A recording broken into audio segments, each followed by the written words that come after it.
ભારતીય વાયુસેનાએ યુદ્ધ જેવી પરિસ્થિતિમાં દેશના હાઈવેનો ઉપયોગ કરવાની દિશામાં ચક્ર ગતિમાન કર્યા છે. દેશના અમુક હાઈવે પરથી લડાકુ વિમાનનું લેન્ડિંગ અને ટેક ઓફ કરી શકાય. આ માટે વાયુસેનાએ National Highway Authority of India સાથે વાટાઘાટો પણ શરૂ કરી છે.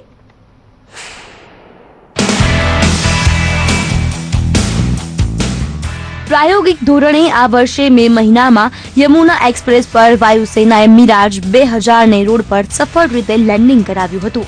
ત્યારબાદ રોડનો રનવે તરીકે ઉપયોગ કરવા માટેની યોજના તૈયાર કરી છે. એરફોર્સનો હાઈવે પ્લાન. ગુજરાત, રાજસ્થાન, પંજાબનો રોડનો વિકાસ કરાશે. રાજસ્થાન, પંજાબના 8 રોડની ઓળખ કરાઈ. વાયુસેનાએ NHAI પાસે સારી ગુણવત્તાવાળા રોડના નિર્માણ અને રાજમાર્ગોના અપગ્રેડની માહિતી પણ માંગી છે.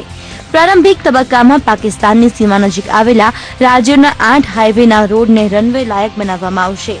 બીબીસીના એક અહેવાલ અનુસાર બાંગ્લાદેશ મુક્તિ સંગ્રામ સમયે પાકિસ્તાની વાયુસેનાના અમુક વિમાનો આગ્રા સુધી આવી ગયા હતા. જોકે ભારતીય સેનાએ તેમને કાઢી મૂક્યા હતા. પરંતુ ત્યારથી માનવામાં આવી રહ્યું છે કે દેશના રાજમાર્ગો પર ફાઇટર પ્લેન ઉતારવાનો એક પર્યાય છે. શું છે રોડ રનવે ટેસ્ટ? હુમલા સમયે રોડનો રનવે તરીકે કરી શકાય ઉપયોગ. કયા રોડનો ઉપયોગ રનવે તરીકે કરી શકાય તેનું ટેસ્ટિંગ કરવામાં આવે છે, જેને રોડ રનવે ટેસ્ટિંગ કહેવામાં આવે છે. અન્ય દેશો પણ આ પ્રકારનું ટેસ્ટિંગ કરે છે. રોડને રનવે બનાવવા માટે શું છે જરૂરી? રોડને યોગ્ય પહોળાઈ. રોડ પર ઢાળ હોવો ન જોઈએ.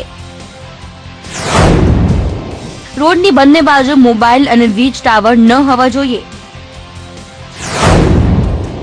રોડ પર ડિવાઈડર પણ ન હોવા જોઈએ. ભારત હંમેશા પાકિસ્તાનનો સામનો કરવા માટેની રૂપરેખા અને પ્લાન તૈયાર કરતું હોય છે. ત્યારે કટોકટી સમયે ખાસ કરીને વાયુસેનાના રનવે બંધ હોય ત્યારે રાજમાર્ગોનો રનવે તરીકે ઉપયોગ કરવાનો પ્લાન વાયુસેનાએ ઘડી કાઢ્યો છે.